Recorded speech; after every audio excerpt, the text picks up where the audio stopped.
ਗਿਲਜੀਆਂ ਦੇ ਭਤੀਜੇ ਦਲਜੀਤ ਨੂੰ ਲੈ ਕੇ ਵੱਡੀ ਖਬਰ ਆ ਰਹੀ ਹੈ। ਉਸ ਮਾਮਲੇ ਦੇ ਵਿੱਚ ਵੱਡੀ ਖਬਰ ਆ ਰਹੀ ਹੈ ਔਰ ਮਾਮਲੇ ਦੇ ਵਿੱਚ ਨਵੇਂ ਮੋੜ ਦਾ ਖੁਲਾਸਾ ਹੁੰਦਾ ਹੋਇਆ ਨਜ਼ਰ ਆ ਰਿਹਾ ਹੈ। ਦੱਸੀ ਕਿ ਵਿਜੀਲੈਂਸ ਦੇ ਹੱਥ ਕੁਝ ਸਬੂਤ ਲੱਗੇ ਨੇ। ਗਿਲਜੀਆਂ ਦੇ ਭਤੀਜੇ ਦਲਜੀਤ ਦੇ ਮਾਮਲੇ ਦੇ ਵਿੱਚ ਨਵਾਂ ਖੁਲਾਸਾ ਹੋਇਆ ਹੈ। ਵਿਜੀਲੈਂਸ ਦੇ ਹੱਥ ਲੱਗੀ ਹੈ ਦਲਜੀਤ ਦੀ WhatsApp ਚੈਟ और चैट ਦੇ ਵਿੱਚ ਪੈਸੇ ਦਾ ਲੈਣ ਦੇਣ ਦੱਸਿਆ ਜਾ ਰਿਹਾ। ਵਿਜੀਲੈਂਸ ਨੇ ਚੈਟ ਰਿਕਵਰ ਕਰ ਲਈ ਹੈ। ਇਸ ਤੋਂ ਵੱਡੇ ਰਾਜ਼ ਖੁੱਲ ਸਕਦੇ ਨੇ। WhatsApp ਚੈਟ ਦੇ ਵਿੱਚ ਪੈਸੇ ਦੇ ਲੈਣ ਦੇਣ ਦਾ ਜ਼ਿਕਰ ਹੈ। ਹੋਰ ਵੀ ਵੱਡੇ ਖੁਲਾਸੇ ਹੋ ਸਕਦੇ ਨੇ ਕਿਉਂਕਿ ਉਹ ਸਾਰੀ ਗੱਲਬਾਤ ਜਿਹੜੀ ਹੈ ਹੁਣ ਸਾਹਮਣੇ ਆ ਚੁੱਕੀ ਹੈ। ਵਿਜੀਲੈਂਸ ਦੇ ਆਖਰਕਾਰ ਕੀ ਕੁਝ ਗੱਲਬਾਤ ਜਿਹੜੀ ਹੋਈ ਹੈ। ਜੇਕਰ ਪੈਸਿਆਂ ਦਾ ਲੈਣ ਦੇਣ ਹੈ ਤਾਂ ਕਿਸ ਦੇ ਨਾਲ ਹੈ, ਕਿਸ ਦੇ ਬਾਬਤ ਹੈ, ਕਿਸ ਤੋਂ ਕਿੰਨੇ ਪੈਸੇ, ਸਭ ਖੁਲਾਸਾ ਹੋ ਸਕਦਾ ਹੈ। ਮਨੋਜ ਰਾਠੀ ਨੇ ਸਾਡੇ ਨਾਲ ਜ਼ਿਆਦਾ ਜਾਣਕਾਰੀ ਲਈ ਫੋਨ ਲਾਈਨ ਤੇ। ਮਨੋਜ, ਕੀ ਕੁਝ ਜਾਣਕਾਰੀ? देखो गुरजोत, ਇਹਦੇ ਵਿੱਚ ਹੁਣ ਕਈ ਚੀਜ਼ਾਂ ਜਿਹੜੀਆਂ ਉਹ ਨਿਕਲ ਕੇ ਸਾਹਮਣੇ ਆ ਰਹੀਆਂ। ਚਾਹੇ ਉਹ WhatsApp ਚੈਟਿੰਗ ਦੀ ਹੁਣ ਕੱਲ ਸਾਹਮਣੇ ਆ ਰਹੀ, ਚੈਟਿੰਗ ਦਾ ਕਿਸ ਤਰ੍ਹਾਂ ਚੱਲਦਾ ਸੀਗਾ। ਜਿਹੜੇ ਹੁਣ ਵਿਜੀਲੈਂਸ ਸੋਰਸਿਸ ਦੱਸ ਰਹੇ ਹਨ ਕਿ ਜਿਹੜੀ 2800 ਰੁਪਏ ਜਿਹੜੀ ਤਰੀਕਾਰ ਦੀ ਗੱਲ ਕੀਤੀ ਜਾ ਰਹੀ ਹੈ, 300 ਰੁਪਏ ਉਹਨਾਂ ਨੂੰ ਆਉਂਦੀ, ਜਿਹਦੇ ਵਿੱਚ 800 ਰੁਪਏ ਇੱਕ ਪਰ 800 ਰੁਪਏ ਇਹਨਾਂ ਨੂੰ ਰਿਸ਼ਵਤ ਦੇਣੀ ਹੁੰਦੀ ਸੀ। ਜਿਹੜੀ 800 ਰੁਪਏ ਦੀ ਰਿਸ਼ਵਤ ਦੀ ਸਕਰੀਨਸ਼ਾਟ ਜਿਹੜਾ ਹੈ ਉਹ ਵੀ ਤੁਹਾਨੂੰ ਸਕਰੀਨਸ਼ਾਟ ਕਰਕੇ ਤੁਸੀਂ WhatsApp ਦੇ ਜ਼ਰੀਏ ਤੁਸੀਂ यानी कि शो करना है। वो चैटिंग जी है, वो जी स्क्रीनशॉट्स है वो विजिलेंस नूं रिकवर हुए हैं।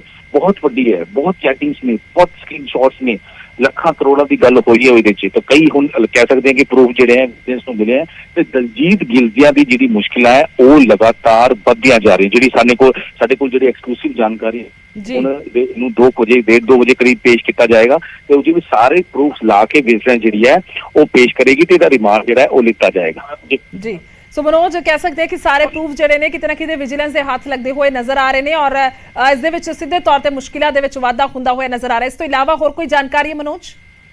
ਜੋ ਬਿਲਕੁਲ ਇਹਦੇ ਇਲਾਵਾ ਜਿਹੜੀ ਚੈਟਿੰਗ ਦੇ ਨਾਲ ਜਿਹੜੀ ਮਾਈਨਿੰਗ ਦੀ ਅਸੀਂ ਗੱਲ ਕਰ ਲਈ, 486 ਏਕੜ ਦੀ ਜਿਹੜੀ ਮਾਈਨਿੰਗ, ਇਲੀਗਲ ਮਾਈਨਿੰਗ ਦੀ ਅਸੀਂ ਗੱਲ ਕਰ ਲਈਏ, ਉਹਨੂੰ ਲੈ ਕੇ ਵੀ ਜਿਹੜੀ ਵਿਜੀਲੈਂਸ ਕੋਲ ਪੁਖਤਾ ਸਬੂਤ ਜਿਹੜੇ ਹੈਗੇ, ਪ੍ਰੂਫ ਜਿਹੜੇ ਹੈ ਉਹ, ਕਿਉਂਕਿ ਜਿਹੜੇ ਲੈਪਟਾਪ ਔਰ ਪੈਨ ਡਰਾਈਵ ਜਿਹੜੀ ਰਿਕਵਰ ਕੀਤੀ ਸੀ ਵਿਜੀਲੈਂਸ ਨੇ, ਉਹਦੇ ਵਿੱਚ ਕਈ ਚੀਜ਼ਾਂ ਜਿਹੜੀਆਂ ਉਹ ਇਹਨਾਂ ਦੇ ਜਿਹੜੇ ਭੇਦ ਹੈ ਉਹ ਖੋਲਦੀ ਨਜ਼ਰ ਆ ਰਹੀ ਹੈ। ਚਾਹੇ ਉਹ ਇਲੀਗਲ ਮਾਈਨਿੰਗ ਦੀ ਗੱਲ ਹੋਵੇ, ਟ੍ਰਾਂਸਫਰ ਦੀ ਲੈ ਕੇ, ਟ੍ਰਾਂਸਫਰਾਂ ਦੀ ਵੀ ਇੱਕ ਲਿਸਟ ਜਿਹੜੀ ਹੈ ਵਿਜੀਲੈਂਸ ਜਿਹੜੇ ਸੋਰਸਿਸ ਦੱਸ ਰਹੇ ਕਿ ਟ੍ਰਾਂਸਫਰਾਂ ਦੀ ਜਿਹੜੀ ਲਿਸਟ ਕਰਾਈ ਗਈ ਹੈ 10 ਲੱਖ 15 ਲੱਖ ਕੇ 20 ਲੱਖ ਦੇ ਕੇ ਮਨਚਾਹੀ ਜਿਹੜੀ ਪੋਸਟ ਹੈ ਉਸ ਟਾਈਮ 'ਚ ਬਹੁਤ ਜਿਹੜੀ ਹੈਗੀ ਉਹ ਬਦਲੀਆਂ ਹੋਈਆਂ, ਜਿਹਦਾ ਪੂਰਾ ਇੱਕ ਡਾਟਾ ਜਿਹੜਾ ਹੈ ਉਹ ਵਿਜੀਲੈਂਸ ਹੁਣ ਤਿਆਰ ਕਰ ਰਹੀ ਹੈ ਤੇ ਹੁਣ ਇੱਕ ਨੋਟਿਸ ਵੀ ਜਾਰੀ ਕੀਤਾ ਜਾਏਗਾ। ਸੂਚੀ ਜਿਹੜੀ ਤਿਆਰ ਕੀਤੀ ਜਾ ਰਹੀ ਹੈ, ਲਿਸਟ ਤਿਆਰ ਕੀਤੀ ਜਾ ਰਹੀ ਹੈ, ਜਿਨ੍ਹਾਂ ਦੀ ਪੋਸਟਿੰਗ ਹੋਈ ਹੈ, ਜਿਨ੍ਹਾਂ ਦੇ ਟ੍ਰਾਂਸਫਰ ਹੋਏ ਹੈ, ਕਿੱਥੇ ਹੋਏ, ਕਿੰਨੇ ਪੈਸੇ ਦਿੱਤੇ, ਸਾਰਿਆਂ ਦੀ ਲਿਸਟ ਬਣਾ ਕੇ ਹੁਣ ਜਿਹੜੀ ਵਿਜੀਲੈਂਸ ਹੈ ਉਹ ਕੰਮ ਕਰ ਸਕੀ ਹੈ।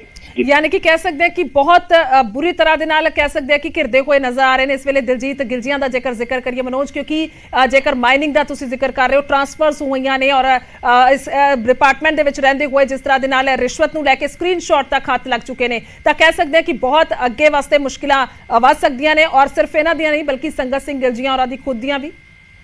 देखो ਜਿਹੜੀ ਹੁਣ ਤੱਕ ਵਿਜੀਲੈਂਸ ਦੀ ਜਾਂਚ ਸਾਹਮਣੇ ਆਇਆ ਗੁਰਜੋਤ ਕਿ ਜਿਹੜੀ ਵੀ ਸੰਗਤ ਗਿਲਜੀਆਂ ਦੀ ਜਿਹੜਾ ਕੰਮਕਾਰ ਸੀਗਾ ਉਹ ਸਾਰਾ ਦਲਜੀਤ ਸਾਹਮਣੇ ਸੀਗੇ।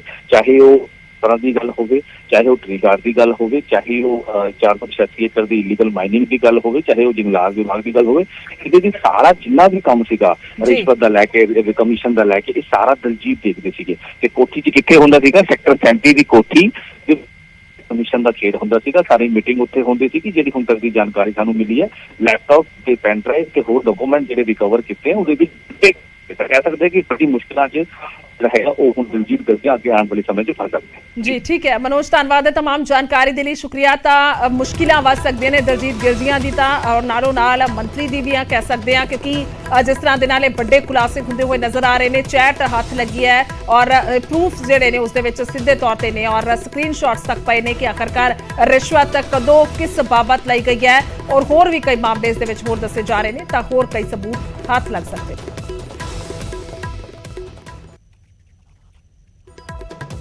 तो उधर कांग्रेस से कार्रवाई से सवाल चुके ने राजा वड़िंग ने ट्वीट दे विच कहा है कि भगवंत मान सर जी दलजीत गिलजियां की गिरफ्तारी बिना किसी ठोस सबूतां ते हुई है।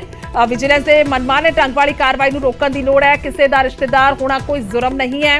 दलजीत गिलजियां की गिरफ्तारी सत्ता की शरेआम दुरवरतों है और सियासी बदलाखोरी बंद होनी चाहिए है। इस दे विच उन्होंने भी जिक्र किया। सो 2 चीज़ों का जिक्र किया कि एक तो किसी का रिश्तेदार होना कोई जुर्म नहीं है तो दूसरी सियासी बदलाखोरी का जिक्र।